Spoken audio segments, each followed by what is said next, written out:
Estudios Bíblicos Logos presenta El misterio de la salvación. Capítulo 10. La matanza de los niños, ordenada por el rey Herodes.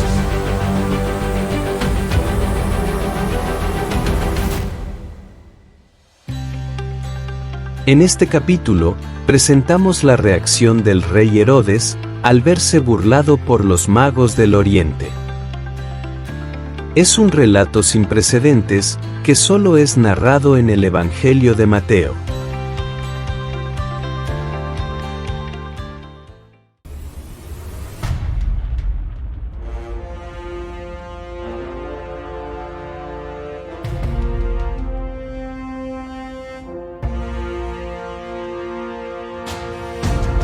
Luego de la retirada de los magos, José es advertido por un ángel del Señor en un sueño, para que abandone rápidamente Belén y se dirija hacia Egipto, ya que Herodes estaba preparando una arremetida. ¿Por qué a Egipto? Desde hacían siglos atrás, Egipto había sido como una especie de refugio para los perseguidos en tierras judías, y era considerada como una de las regiones más seguras para librarse de cualquier persecución. Y esto no fue una decisión de José, fue una decisión de Dios. El escritor del Evangelio de Mateo, por segunda vez, relaciona estos hechos con la historia antigua, tratando de mostrar en sus escritos que la profecía se había cumplido. Ya antes, Mateo había asociado el nacimiento de Jesús con aquel niño llamado Emanuel. Y ahora nos dice que la huida de José y María a Egipto era para que se cumpliera lo dicho por el profeta Oseas. Veamos ahora si en realidad se trataba de lo dicho por el profeta. Cuando Israel era muchacho yo lo amé, y de Egipto llamé a mi hijo. Cuanto más yo los llamaba, tanto más se alejaban de mí. A los Baales sacrificaban y a los ídolos ofrecían sahumerios. Por más vueltas que le demos al texto, jamás lograremos relacionar una cosa con la otra. Cuando Oseas habló sobre estas cosas, se refería a eventos relacionados sobre lo que había pasado, lo que estaba pasando, y lo que iba a pasar con Samaria. Cuando el profeta dice, cuando Israel era muchacho, yo lo amé, se refiere al pueblo de Israel que estaba en pleno crecimiento en Egipto. Recordemos que cuando Israel entra a Egipto, en el año 1708 a.C., apenas era un grupo de 75 personas, según lo dice Esteban, en el libro de los Hechos de los Apóstoles, capítulo 7, verso 14. Y hasta ese entonces, los hijos de Israel no representaban nación alguna. Pero al pasar más de 215 años, ya ese grupo familiar de 75 personas había pasado a ser ya una nación de aproximadamente 1,5 millones de personas. En las palabras del profeta Oseas, Jehová compara a Israel como un hijo suyo, que nació, creció y se volvió rebelde. No podemos jamás comparar a un pueblo tan rebelde con el Mesías Jesús, porque es todo lo contrario. Jesús jamás le fallaría a su Padre, tal y como lo hizo Israel. Cuando el profeta dice, de Egipto llamé a mi hijo, se refiere a la salida de Israel de tierras egipcias, de la mano de Moisés, en el año 1493 a.C., y este pueblo, lejos de mantenerse firme en su lealtad a Dios, a medida que pasaba el tiempo, se apartaba más y más. Por eso dice el profeta, cuanto más yo los llamaba, tanto más se alejaban de mí. Y luego de haberlos establecido en la tierra prometida, comenzaron a idolatrar a otros dioses ajenos, Como dice el profeta, a los Baales sacrificaban y a los ídolos ofrecían sahumerios. ¿Cuántas batallas no peleó Jehová para mantener a su pueblo? ¿Cuántas veces no los alimentó? Por 40 años les dio la comida del cielo. ¿Cuántos profetas no les envió para enseñarles sobre la fidelidad hacia Jehová? Por eso dice el profeta: Yo, con todo eso, enseñaba a andar al mismo Efraín, tomándole de los brazos. Y no conoció que yo le cuidaba. Con cuerdas humanas los atraje, con cuerdas de amor.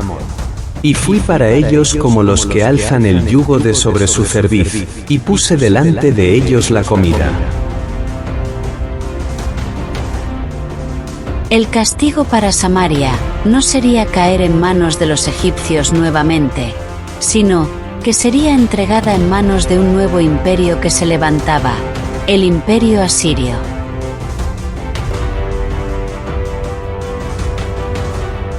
Herodes, cansado de esperar una respuesta por parte de los magos, se dio cuenta que había sido burlado, y esto le causó grande enojo.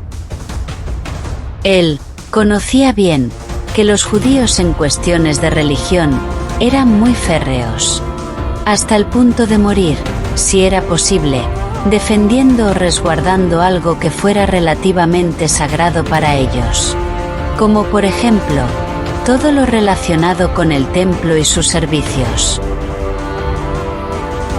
Si en verdad, los judíos esperaban el nacimiento de alguien a quien considerarían como rey, lo mejor, pensó Herodes, era acabar con ese problema antes de que se volviera mayor, tal y como lo había hecho con sus propios hijos.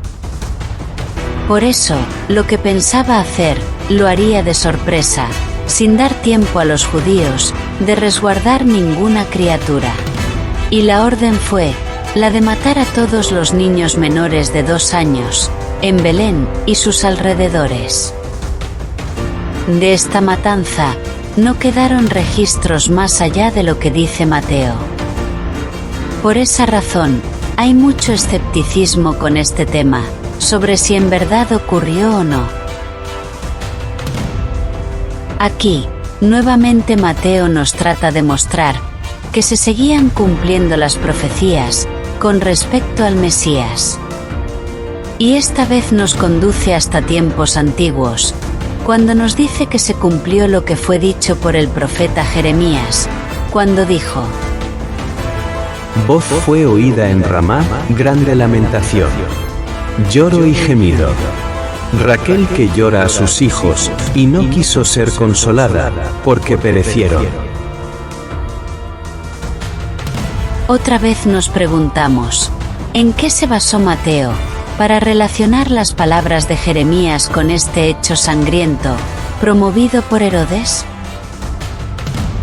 Para ello, debemos también analizar las palabras del profeta Jeremías y ver si en verdad se trataba de una profecía que tenga que ver con este hecho tan abominable. Estas palabras las dice Jeremías poco después del cautiverio de Judá, cuando fue llevado cautivo el rey Joaquín, Jeconías, junto con unas 12.000 personas a Babilonia, lo que representaba la segunda incursión del rey Nabucodonosor sobre Judá. En realidad, las palabras de Jeremías sí son una profecía, pero no para lo que dice Mateo, sino para que se cumpliera cuando Jerusalén fuera destruida por los babilonios. Nabuzaradán, capitán del ejército babilónico, siguiendo las instrucciones de su rey Nabucodonosor, reunió a todo su ejército en Ramá, para emprender la marcha desde ese lugar hacia Babilonia, con todos los nuevos cautivos, incluyendo al mismo profeta Jeremías, como se expresa a continuación. Palabra de Jehová que vino a Jeremías, después que Nabuzaradán, capitán de la guardia, le envió desde Ramá, cuando le tomó estando atado con cadenas, entre todos los cautivos de Jerusalén y de Judá, que iban deportados a Babilonia. Tomó, pues, el capitán de la guardia a Jeremías, y le dijo: Jehová tu Dios habló este mal contra este lugar, y lo ha traído, y hecho Jehová, según lo había dicho. Porque pecasteis contra Jehová, y no oísteis su voz, por eso os ha venido esto. Ramá era una de las ciudades pertenecientes a la tribu de Benjamín, hermano de José, hijo de Raquel. En esta última incursión de los babilonios, muchos perecieron. Una parte de la población murió de hambre y pestilencia, por el asedio de 18 meses. Otros murieron peleando a espada. Una parte huyó a otras naciones, mientras que de los que se quedaron, unos fueron llevados cautivos a Babilonia desde Ramá, y unos pocos se quedaron en la ciudad, totalmente destruida. Todos lloraban en Ramá, la ciudad santa y el santuario habían sido destruidos. Los gritos y lloros salían desde el corazón de esa ciudad de Benjamín. Ahora bien, en el caso de Herodes y la matanza de aquellos niños de Belén, nos preguntamos: ¿qué tiene que ver Raquel con Belén? Pues la respuesta es: nada. Raquel nunca la conoció, ya que en Génesis 35:16, nos dice que, en su primer viaje hacia Belén, faltando solo 2,5 kilómetros para llegar, tuvo dolores de parto, y dio a luz a su segundo hijo en ese camino, muriendo en el proceso.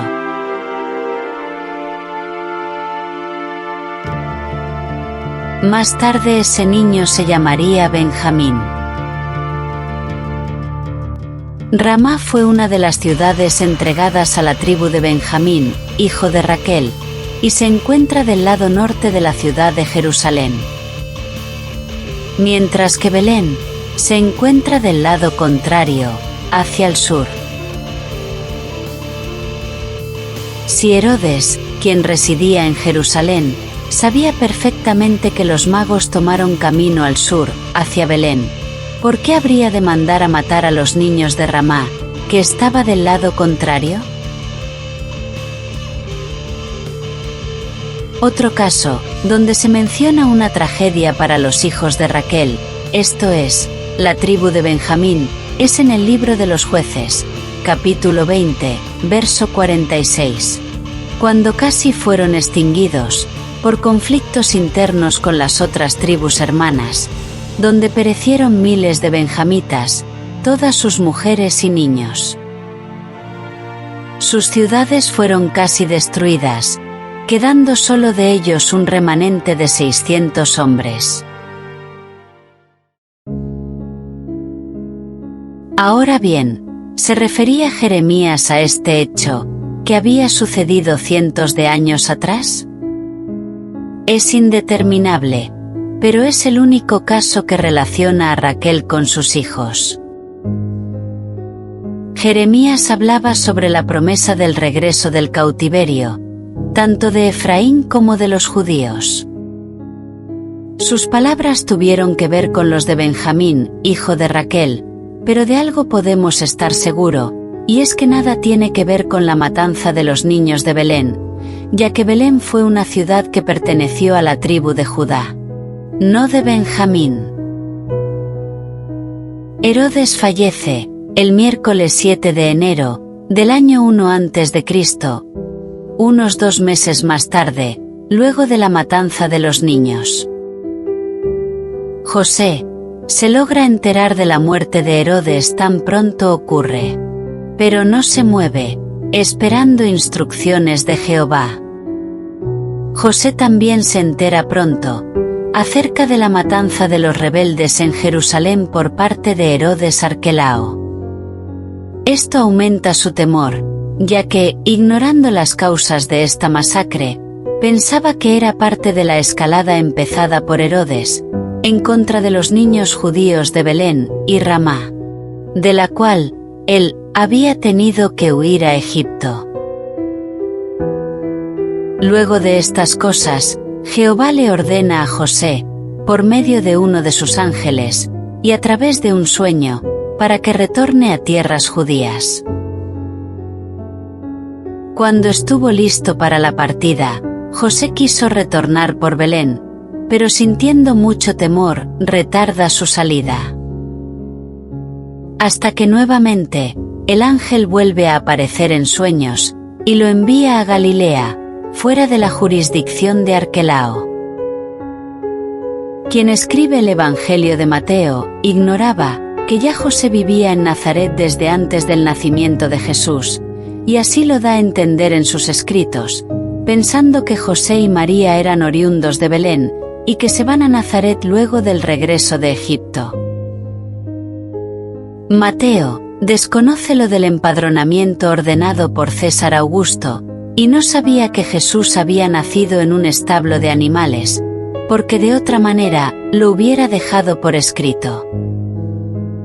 El escritor jamás menciona a Nazaret antes del nacimiento de Jesús, simplemente porque pensaba que la estadía de Jesús en Nazaret solo se debió a la persecución política del gobierno herodiano.